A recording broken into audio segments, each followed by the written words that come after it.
been reflecting on what the missing ingredient is for creating the kind of experience that we want to have in life.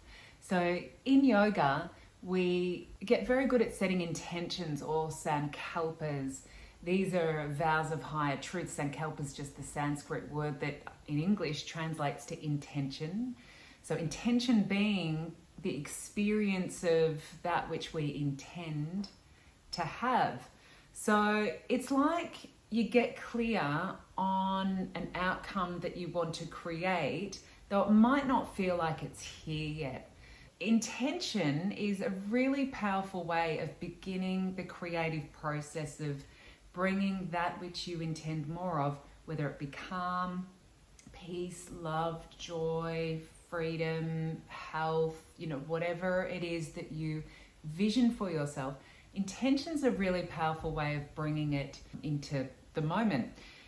The thing is that normally when people are setting intentions, they are setting it and then waiting and hoping that it comes into fruition. And there tends to be a missing ingredient that does get missed. I'll just share a quick story. This is my notebook that I kept when I did my own yoga teacher training back in 2013 with the beautiful Tammy Williams. And in here on page 1, I wrote what my intentions for the course were. So they were to bring yoga into my life more, to create more calm, clarity, physical strength and presence in my own life. And then I've written at the end to help others do the same. But I tell you what, when I set this intention, and I remember the beginning of that program really clearly, I couldn't really see myself teaching yoga yet. Like there was this little glimpse, this little glimmer of vision that I thought, maybe, but I had quite a lot of self-doubt getting in the way. Like how could I ever know enough to be able to teach yoga to somebody? How could I ever sound as good as all of my favorite yoga teachers? How could I be that person? Those kind of blocks were getting in the way of me just really clearly being able to see that I was going to teach yoga. And anyway, way back then, I was quite happy in undertaking this program just for the deeper immersion into yoga. I wasn't really too worried about teaching it. Another block I had was like, how could you ever make enough of an income just teaching yoga? At the time I'm a single mum, 2 young kids. How could I support the family just through teaching yoga? I wanted just to immerse myself deeper in yoga. So I followed that inspired feeling and I set these intentions, and then I kind of set these intentions aside. And throughout the yoga teacher training program, what I learned about were those blocks, like those limiting thoughts that I just expressed then.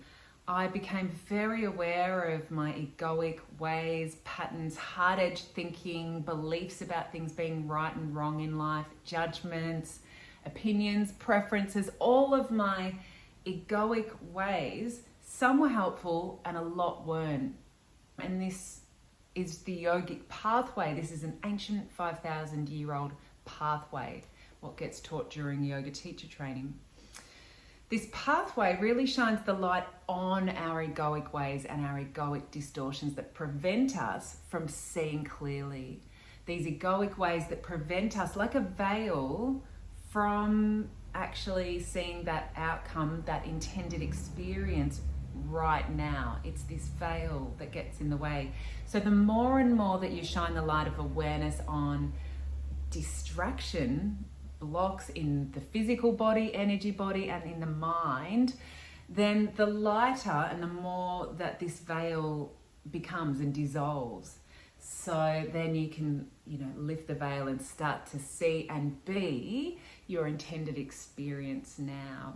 So this talk about, manifestation, attracting more of what you want into your life, the missing ingredients I discovered was presence. It's not just me discovering. Gosh, this has been spoken about a lot. I'm just sharing it with you today in case you haven't heard about it yet. Presence. Getting out of your own way, clearing those distortions and those blocks, those limiting beliefs that aren't serving you to live your intended experience now. So isn't it interesting that all these years later, I can look back on my intentions for this program and go, yep, yoga's definitely come into my life more. Yep, I'm definitely maintaining and enhancing calmness, clarity, physical strength, presence, no matter what comes at me and what I go through in life.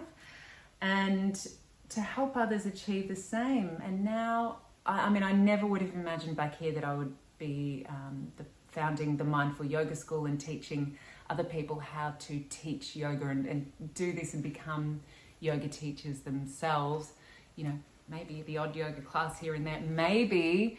But what really brought this into fruition and continues to expand on this more than I could have ever imagined was this daily practice of presence.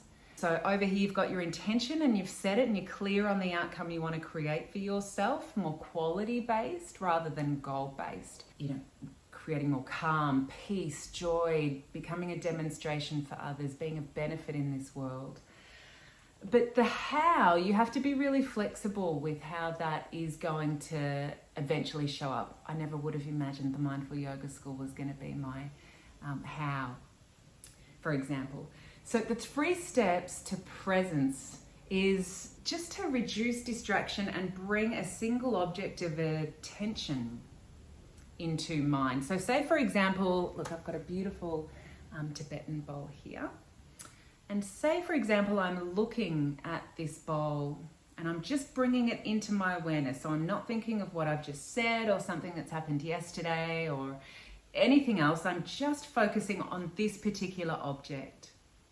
So that's the first step. And then I watch this object. So I spend a little bit of time noticing it with my attention without becoming distracted. And if I do, then I just rein that attention back in and focus on the bowl. Breathing. And the third step is then just remaining equanimous or neutral or curious about this bowl without thinking it's good or bad or even really beautiful or it's got flaws, or I want to maintain this neutral viewpoint or watching over, observation kind of mode of this bowl rather than getting stuck into any kind of judgment or story about it. And so this is the 3-step practice. Bring an object into your awareness, watch it unfold, everything's always changing, and remain neutral and curious about it. And there you've given your presence. This could be a person. Imagine doing this with your partner, the kind of mindful attention and listening that you can turn on. Your children, nature, the shopkeeper, any kind of object or, event as it's unfolding in life. You could be watching someone talk to you and you'll be noticing them, watching them unfold, and just be really curious. What this does is it buys us this present moment experience to see things as they're unfolding in front of us as it's happening without any bias of the past or any wondering if about the future. We're here right in this moment right now. It's our only reality. And what happens when we allow ourselves to have this, pause into presence, if you like, is then the next steps in life become really clear. We're presented with a decision point and we're able to see it for what it is and get better at decision making. We're able to feel into whether the next move for us in life feels inspired or constrictive, expansive, or there's something not quite right about that. So we get really good at getting in touch with that intuition versus egoic doubt. And this is the key to manifesting your intention and bringing the outcomes into your life that you desire. I hope this has been of benefit to you today. Big love if you're still here listening and watching for joining me today. Namaste.